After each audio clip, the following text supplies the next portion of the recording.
Friends, ನಿಮಗೆಲ್ಲ tassels and ಟೇಲ್ಸ್ಗೆ ಸ್ವಾಗತ. ಶುರುವಿಗೆ 6 strand silk thread ತೆಗೆದುಕೊಂಡು ಅದಕ್ಕೊಂದು ನಾಟ್ ಹಾಕಿ, ನಾಟು ಮೇನ್ ಫ್ಯಾಬ್ರಿಕ್ನ ಬ್ಯಾಕ್ ಸೈಡ್ ಬರುವಾಗಿ ಇಟ್ಕೊಂಡು ಒಂದು ಸಿಂಗಲ್ ಕ್ರೋಶೆ ಹಾಕಿಕೊಳ್ಳೋಣ. ಅದರ ಪಕ್ಕದಲ್ಲೇ ಇನ್ನೊಂದು ಸತಿ ಸಿಂಗಲ್ ಕ್ರೋಶೆ ಮಾಡಿಕೊಳ್ಳೋಣ. ಒಟ್ಟಿಗೆ 2 ಸತಿ ಸಿಂಗಲ್ ಕ್ರೋಶೆ ಮಾಡಿಕೊಳ್ಳೋಣ. ಮತ್ತು ನೀಡಲನ್ನು ಮೇಲಕ್ಕೆತ್ತಿ ಒಂದು ಗೋಲ್ಡ್ ಬೀಡ್ ಇನ್ಸರ್ಟ್ ಮಾಡೋಣ. ಈ ರೀತಿಯಲ್ಲಿ ಮೀಡಿಯಮ್ ಸೈಜಿನ ಗೋಲ್ಡ್ ಬೀಡನ್ನು ತೆಗೆದುಕೊಂಡು ಈ ಥ್ರೆಡ್ಡಿನೊಳಗೆ ಇನ್ಸರ್ಟ್ ಮಾಡಿಕೊಳ್ಳೋಣ. ನೆಕ್ಸ್ಟ್ ಬೀಡ್ ಲಾಕ್ ಹಾಕಿಕೊಳ್ಳೋದು ಬೇಡ, ಡೈರೆಕ್ಟ್ ಫ್ಯಾಬ್ರಿಕ್ ಮೇಲೆ ಎಲ್ಲಿ ಬರ್ತದೆ ನೋಡಿ ಅಲ್ಲ ಗೊತ್ತಾನೆ ಸಿಂಗಲ್ ಕ್ರೋಶೆ ಮಾಡಿಕೊಳ್ಳೋಣ. ಈ ರೀತಿಯಲ್ಲಿ ಬೀಡನ್ನು ಸಿಂಗಲ್ ಕ್ರೋಶೆ ಮಾಡಿ ಫಿಕ್ಸ್ ಮಾಡಿದೆ. ಬೀಡ್ ಈ ರೀತಿಯಲ್ಲಿ ಫಿಕ್ಸ್ ಆಗಿದೆ. ಇನ್ನು ನೆಕ್ಸ್ಟ್ 2 ಚೈನ್ ಹಾಕಿಕೊಳ್ಳೋಣ. 2 ಚೈನ್ ಹಾಕಿ ಸೂಜಿ ಮೇಲೆ ಒಂದು ಸತಿ ದಾರ ಸುತ್ತಿಕೊಂಡು ಈ ಗ್ಯಾಪಿನ ಒಳಗಡೆ ಬೀಡು ಮತ್ತು ಸಿಂಗಲ್ ಕ್ರೋಶೆಯ ಗ್ಯಾಪ್ ಇದೆ ನೋಡಿ, ಆ ಗ್ಯಾಪಿನ ಒಳಗಡೆ ಡಬಲ್ ಕ್ರೋಶೆ ಮಾಡಿಕೊಳ್ಳೋಣ. 2ರಲ್ಲಿ ಒಂದು ಸತಿ, 2ರಲ್ಲಿ ಒಂದು ಸತಿ. ಫಸ್ಟ್ ಇದು 2 ಚೈನ್ ಕೂಡ ಒಂದು ಕಂಬದಾಗೆ ಕನ್ಸಿಡರ್ ಮಾಡಬೇಕು. 1 ಅದು 2 ಆಯಿತು, 3 ಟೋಟಲ್ 6 ಟೈಮ್ಸ್ ಮಾಡಿಕೊಳ್ಬೇಕು. ಇದು 3 ಆಯಿತು. ತುಂಬ ಈಸಿಯಾದ ಡಿಸೈನ್, ಬೇಗ ಬೇಗ ಹಾಕಿಕೊಂಡು ಹೋಗ್ಲಿಕ್ಕಾಗ್ತದೆ. ಇದು 4th 1.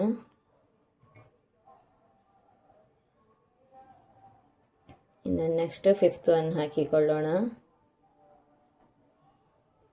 ಇದನ್ನು ಬಾರ್ಡರ್ ಡಿಸೈನ್ ಆಗಿನೂ ಕನ್ಸಿಡರ್ ಮಾಡ್ಬೋದು, ಇಲ್ಲ ಕುಚ್ಚು ಕಟ್ಟಿಕೊಂಡು ಕೂಡ ಮಾಡಲಿಕ್ಕಾಗ್ತದೆ.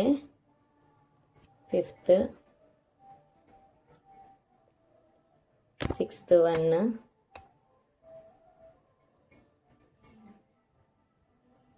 ಸಿಕ್ಸ್ತ್ 1 ಆದಮೇಲೆ ಇದು ಫ್ಯಾಬ್ರಿಕಲ್ಲಿ ಎಲ್ಲಿ ಬರ್ತದೆ ನೋಡಿ ಅಲ್ಲ ಗೊತ್ತಾ ಸಿಂಗಲ್ ಕ್ರೋಶೆ ಮಾಡಿಕೊಳ್ಳೋಣ. ಈ ರೀತಿಯಲ್ಲಿ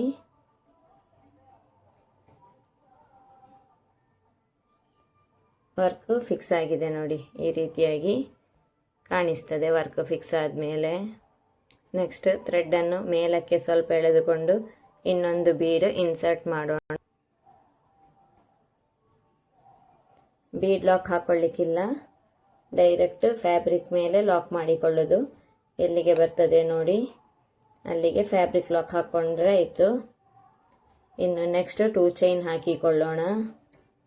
ಇದು ಕೂಡ ಒಂದು ಕಂಬದಾಗೆ ಕನ್ಸಿಡರ್ ಆಗ್ತದೆ.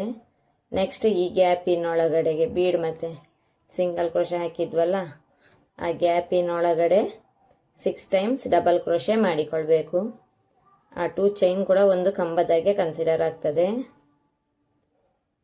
2 ಆಯ್ತು ಅಲ್ಲಿಗೆ. ಇದು 3rd 1, 4th 1. ತುಂಬ ಸುಲಭದಲ್ಲಿ ಹಾಕಿಕೊಂಡು ಹೋಗಬಹುದಾದ ಡಿಸೈನ್ ಆಗಿರ್ತದೆ ಇದು. 5th 1.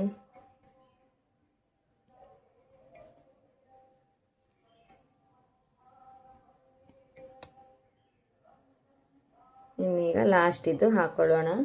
6th 1.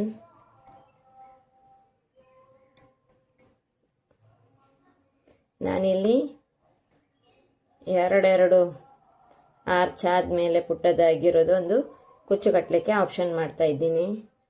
ಇದೀಗ ಆಯ್ತಲ್ವಾ. 6 ಟೈಮ್ ಡಬಲ್ ಕ್ರೋಶೆ ಈ ಗ್ಯಾಪಿನೊಳಗಡೆ ಇಲ್ಲ ಗೊತ್ತಾನೆ ಒಂದು ಸಿಂಗಲ್ ಕ್ರೋಶೆ ಮಾಡಿಕೊಳ್ಳೋಣ. ವರ್ಕ್ ಎಲ್ಲಿಗೆ ಬರ್ತದೆ ನೋಡಿ ಅಲ್ಲ ಗೊತ್ತಾ ಒಂದು ಸಿಂಗಲ್ ಕ್ರೋಶೆ ಮಾಡಿಕೊಳ್ಬೇಕು. ಈ ರೀತಿಯಾಗಿ ಕಾಣಿಸ್ತದೆ. ಕಂಟಿನ್ಯೂ ಇಷ್ಟನ್ನು ಕೂಡ ಮಾಡಿಕೊಂಡು ಹೋಗ್ಬೋದು ಬೇಕಾದರೆ. ಇನ್ನೀಗ ಇದು ಕುಚ್ಚು ಕಟ್ಟಲಿಕ್ಕೆ ಆಪ್ಷನ್ನು. ನಾನು 4 ಚೈನ್ ಹಾಕಿಕೊಳ್ತೀನಿ. 3 4 ಚೈನ್ ಹಾಕಿ ಕುಚ್ಚು ಕಟ್ಟಲಿಕ್ಕೆ ಗ್ಯಾಪ್ ಬಿಟ್ಟಿದ್ದೀನಿ. 4 ಚೈನ್ ಎಲ್ಲಿಗೆ ಬರ್ತದೆ ನೋಡಿ ಅಲ್ಲ ಗೊತ್ತಾ ಸಿಂಗಲ್ ಕ್ರೋಶೆ ಮಾಡಿಕೊಳ್ಳೋಣ. ನೆಕ್ಸ್ಟ್ ದಾರವನ್ನು ಮೇಲಕ್ಕೆತ್ತಿ ಒಂದು ಬೀಡ್ ಇನ್ಸರ್ಟ್ ಮಾಡೋಣ. ಬೀಡ್ ಇನ್ಸರ್ಟ್ ಮಾಡಿಕೊಂಡೆ ಎಲ್ಲಿಗೆ ಬರ್ತದೆ ನೋಡಿ ಅಲ್ಲ ಗೊತ್ತಾ ಬೀಡು ಅಲ್ಲ ಗೊತ್ತಾ ಸಿಂಗಲ್ ಕ್ರೋಶೆ ಮಾಡಿಕೊಳ್ಳೋಣ. ಇದು ಇಲ್ಲಿಗೆ ಬರ್ತದೆ, ಇಲ್ಲ ಗೊತ್ತಾ ಸಿಂಗಲ್ ಕ್ರೋಶೆ ಮಾಡಿಕೊಂಡೆ. ಇನ್ನು 2 ಚೈನ್ ಸ್ಟಿಚ್ ಹಾಕಿಕೊಳ್ಳೋಣ. ಇದು ಕೂಡ ಒಂದು ಕಂಬದಾಗೆ ಕನ್ಸಿಡರ್. ನೆಕ್ಸ್ಟ್ ಸೂಜಿ ಮೇಲೆ ದಾರ ತೆಗೆದುಕೊಂಡು ಈ ಬೀಡ್ ಮತ್ತು ಸಿಂಗಲ್ ಕ್ರೋಶೆ ಗ್ಯಾಪ್ ಇದೆ ಅಲ್ವಾ, ಅದರೊಳಗಡೆ 6 ಟೈಮ್ ಡಬಲ್ ಕ್ರೋಶೆ ಮಾಡಿಕೊಳ್ಬೇಕು. ತುಂಬ ಈಸಿಯಾದ ಡಿಸೈನ್ ಇದು, ಬಿಗಿನರ್ಸ್ ಕೂಡ ಹಾಕೋಬಹುದು. 2-2.5 ಗಂಟೆ ಒಳಗೆ ಒಂದು ಸೀರೆಗೆ ಮಾಡಿಕೊಂಡು ಮುಗಿಸ್ಬೋದು ಈ ಕುಚ್ಚು ಡಿಸೈನನ್ನು. ಅಷ್ಟು ಸುಲಭವಾದ ಡಿಸೈನ್ ಆಗಿರ್ತದೆ ಇದು. 2 ಆಯಿತು, 3,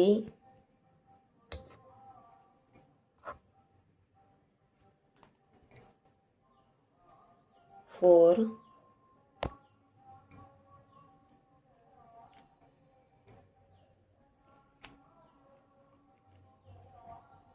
ತುಂಬ ಸುಲಭವಾದ ಡಿಸೈನ್ ಇದು. 5,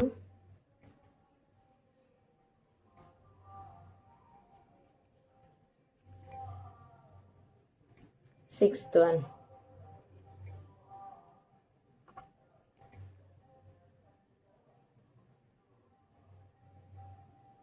'ಎಲ್ಲಿಗೆ ಬರ್ತದೆ ನೋಡಿ ಅಲ್ಲಿಗೆ ಸಿಂಗಲ್ ಕ್ರೋಶೆ ಮಾಡಿಕೊಳ್ಳೋಣ. ಇನ್ನೊಂದು ಬೀಡ್ ಇನ್ಸರ್ಟ್ ಮಾಡಿಕೊಳ್ಳೋಣ. ನಾನು ಇದೇ ರೀತಿಯಲ್ಲಿ ಕಂಟಿನ್ಯೂ ಮಾಡಿ ಕೊನೆಯಲ್ಲಿ ವರ್ಕ್ ತೋರಿಸ್ತೀನಿ. 2 ಆರ್ಚ್ ಮತ್ತು ಚೈನ್ ಸ್ಟಿಚ್ ಹಾಕಿ ಕುಚ್ಚು ಕಟ್ಟಲಿಕ್ಕೆ ಗ್ಯಾಪ್ ಇಟ್ಕೊಂಡು ಕಂಟಿನ್ಯೂ ಮಾಡ್ತಾ ಹೋಗೋಣ. ಈಗ ನಮ್ಮ ವರ್ಕಿನ ಕೊನೆಯ ಸ್ಟೆಪ್ಪಿಗೆ ಬಂದಿದ್ದೀವಿ ನೋಡಿ. 2 ಆರ್ಚ್ ಚೈನ್ ಇದು ಕುಚ್ಚು ಕಟ್ಟಲಿಕ್ಕೆ, 2 ಆರ್ಚ್ ಕುಚ್ಚು ಕಟ್ಟಲಿಕ್ಕೆ, 2 ಆರ್ಚ್ ಕುಚ್ಚು ಕಟ್ಟಲಿಕ್ಕೆ ಆಪ್ಷನ್ ಇಟ್ಕೊಂಡಿದ್ದೀನಿ. ಕುಚ್ಚು ಕಟ್ಟಲಿಕ್ಕೆ ಇಲ್ಲಿ ಸಿಂಗಲ್ ಕ್ರೋಶನ್ನು ಮಾಡಿಕೊಂಡಾಯಿತು. ಎಂಡಲ್ಲಿ 2 ಚೈನ್ ಸ್ಟಿಚ್ ಹಾಕಿ ಈ ಥ್ರೆಡ್ಡನ್ನು ಕಟ್ ಮಾಡಿಕೊಳ್ಳೋಣ. ಇದು ಕಟ್ ಮಾಡಿ ಗ್ಲೂ ಹಾಕಿ ಸ್ಟಿಕ್ ಮಾಡಿಕೊಳ್ಳೋಣ. ಆಮೇಲೆ ಇದಕ್ಕೆ ಕುಚ್ಚು ಕಟ್ಟಿ ವರ್ಕಿನ ಫೈನಲ್ ಲುಕ್ಕು ಹೇಗೆ ಕಾಣ್ತದೆ ಅಂತ ನೋಡೋಣಲ್ಲ. ಕುಚ್ಚೆಲ್ಲ ಕಟ್ಟಿ ಆದಮೇಲೆ ಈ ಡಿಸೈನ್ ಈ ರೀತಿಯಾಗಿ ಕಾಣಿಸ್ತದೆ ನೋಡಿ.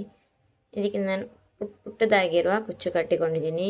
110 ಸ್ಟ್ಯಾಂಡ್ ಸಿಲ್ಕ್ ಥ್ರೆಡ್ ತೆಗೆದುಕೊಂಡು ಈ ಕುಚ್ಚನ್ನು ಕಟ್ಟಿರ್ತೇನೆ ನಾನು. ನಿಮಗೆ ಈ ಡಿಸೈನ್ ಇಷ್ಟ ಆದರೆ ಲೈಕ್ ಮಾಡಿ, ಕಮೆಂಟ್ ಮಾಡಿ, ಸಬ್ಸ್ಕ್ರೈಬ್ ಮಾಡಿ.